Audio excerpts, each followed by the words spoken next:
यस्तो छ केटा हो नेपालमा ड्युटीमा खटिएका प्रहरी नै सुरक्षित छैनन् त आम नागरिकहरू कसरी सुरक्षित होलान् यो देशमा।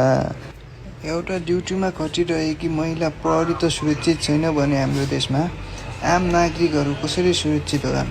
यस्तो छ केटा हो नेपालमा गुन्डा शैलीको राज। एउटा ट्राफिकले उसलाई सम्झाइरहेको छ यहाँबाट बाटो नकाट्नुहोस्, माथि आकाशे पुल छ त्यहाँबाट बाटो काट्नुहोस्, यहाँ दुर्घटना हुनसक्छ भनेर सम्झाइ बुझाइ गर्दाखेरि सरी गल्ती भयो आजदेखि म गर्दिनँ भन्नु त कहाँ हो।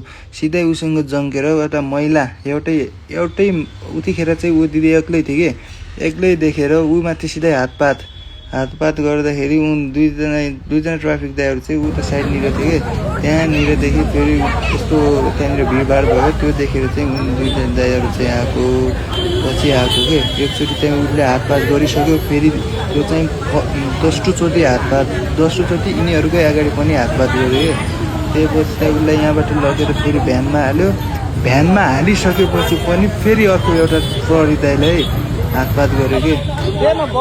यस्तो छ गाइस नेपालमा गुन्डा शैलीको राज के गर्ने अब।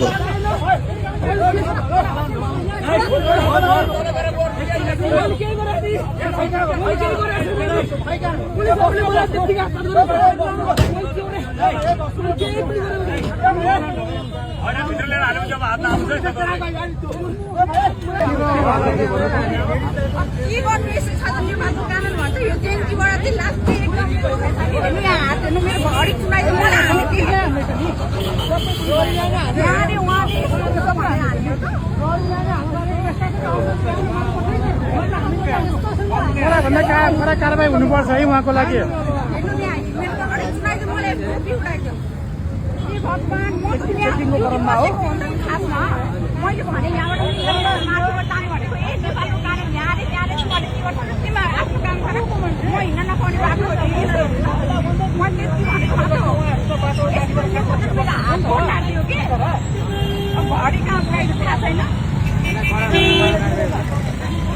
यो बढी ठाउँ हामी सबैको कुटाएर गाली खाने हो। हामी यही खाना आएको हो घरबाट।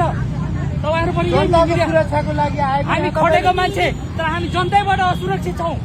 के गर्ने के भन्न चाहनुहुन्छ यहाँबाट? हामी केही भन्न सक्दैनौँ। हाम्रो प्रवक्ता हो, उहाँहरूले के भन्नुहुन्छ उहाँबाट सोध्नु होला। हामी ड्युटीमा खटेर कुटाइ खाने यहाँ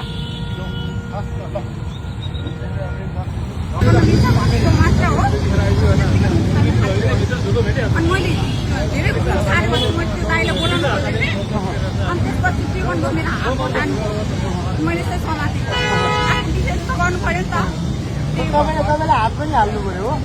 हात हाल्नु त भन्दै यहाँ हेर्नु हात घडी चुक्यो भन्दा तपाईँहरूको अगाडि त्यहाँ केटाले नसकेको होइन यस्ता मान्छेहरू अहिले एकदम सुरक्षित छैन। तपाईँलाई हानेको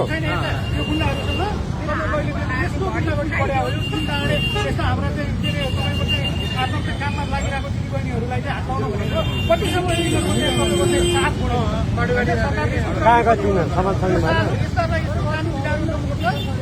यस्तो कानुन उठाएर ल्याउनुपर्छ। अबदेखि मैले चाहिँ त्यसरी चाहिँ दिनदाडे दिदीबहिनीलाई हात लाउनु भनेको चाहिँ तपाईँको चाहिँ अदम्य अग्राध हो। अबदेखि गर्दिनँ भन्ने बनाउनै पर्छ। अब हाम्रै अगाडि तपाईँको यसो गरिदिन्छ रोक्न नसक्ने त्यस्तोलाई होइन। यिनीहरूको अपराधी हो नि त, अपराधी मानसिकताकाहरू यिनीहरूलाई लगेर प्रहरीले कसरी हुन्छ तपाईँको चाहिँ होइन। अबदेखि म यस्तो गर्दिनँ भन्ने चाहिँ बनाउनै पर्छ। तपाईँ मेडिकल मन्त्री तपाईँको सुदन गुरुङले यस्तो के गर्नुपर्ने गर्नै बाटैमा यहाँ यस्तो गर्ने भने नि शान्तिको कुरा हो त।